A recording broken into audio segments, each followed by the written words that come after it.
Former Bulls forward Horace Grant says if Miami faced Chicago, they'd get worked. Here's what Grant told WSCR-AM in Chicago. The Heat wouldn't have had a chance. We would have locked them up, especially with the rules today. Michael would have had a field day. And we asked you earlier on Twitter how many games the Heat would win versus the 93 Bulls. Here are the results. One game, 81%. 2 games, 3.1%. 3 games, 7.7%. 4 games, 8.1%. All right, guys, we'll put you guys on the hook. 81%, wow. How many games would the Heat win against the 93 Bulls? Ryan, we'll start with you. You know, I've always said First Take has the most intelligent audience of any show on television, and now I know that is absolutely true because 81% of the audience Stop sucking up these people on out there. the money there with one game is right. It would now.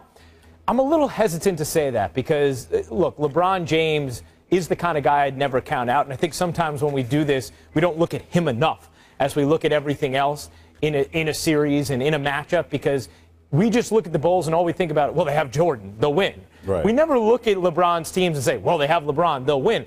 But, you know, they've been pretty good. Well, having LeBron on your team has meant pretty good things throughout his career. However, when I look at this matchup, I think I'm going to go a little advanced analytics on you, Freddie. Look at you. Yeah, I want to do this for you because this specific matchup, I actually think one thing that helped the Bulls a lot, they were last in pace in 1993. They slow you down.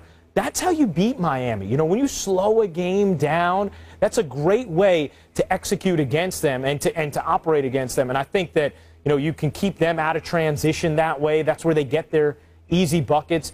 Michael Jordan, during that, you know, first three-peat, he averaged 33.7 points a game.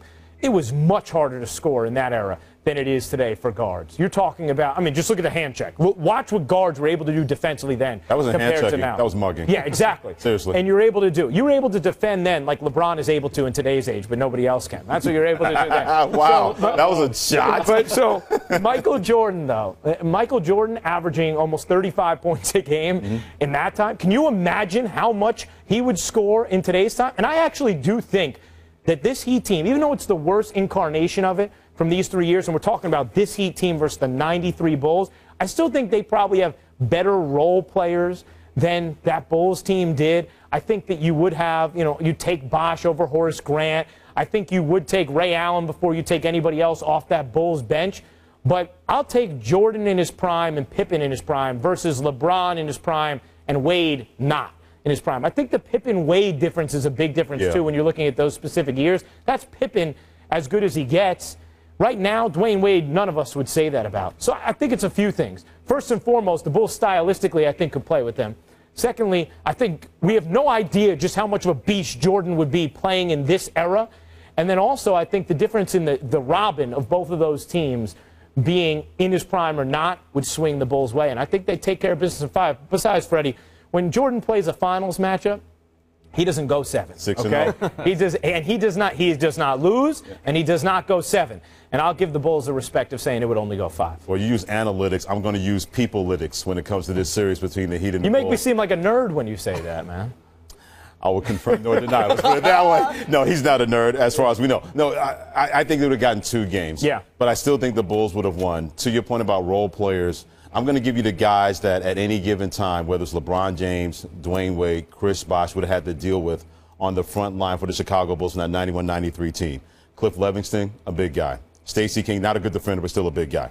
Bill Cartwright, Will Perdue, Scott Williams. The smallest guy among those guys was Stacey King, and Cliff Livingston at 6'8". You can't teach height. And if you're that kind of goaltending team, and as good and underrated defensively as the Bulls were. People talk about Jordan and Pippen on the outside. On the interior, they really slowed down a lot of teams. Patrick Ewing never was able to have a good series against the Chicago Bulls or any other big man. And I think that would be the one deciding factor. As big as LeBron James is, and believe me, guys like that in a series like that, they're going to have their say one way or the other. It would have been a lot harder for him to get 25, to get 27, because at any given time he's encountering so much height and so much depth along that Bulls front line. And they were so good with Tex Winter on the staff of Phil Jackson of teaching outstanding defense in addition to the triangle offense. One game, they would have gotten 2 because LeBron James would be able to win 1 game. He'd have been a hard guard for the Chicago Bulls. But on the other side, it would have been much harder to guard 2 guys. and Michael Jordan and Scottie Pippen because Dwayne Wade is a good defender. Not now. Who's he going to level off? You can't put him on Michael Jordan. At that point, he might go for 45. But if you put him on Scottie Pippen could get 25. We're talking about one of the 50 greatest players in the history of the NBA. I think with all those, and these are the kind of barbershop arguments I don't mind. It's like somebody saying, you know, I'm going to go to a barbershop and start arguing about OJ and leave. That's what this is, as far as I'm concerned.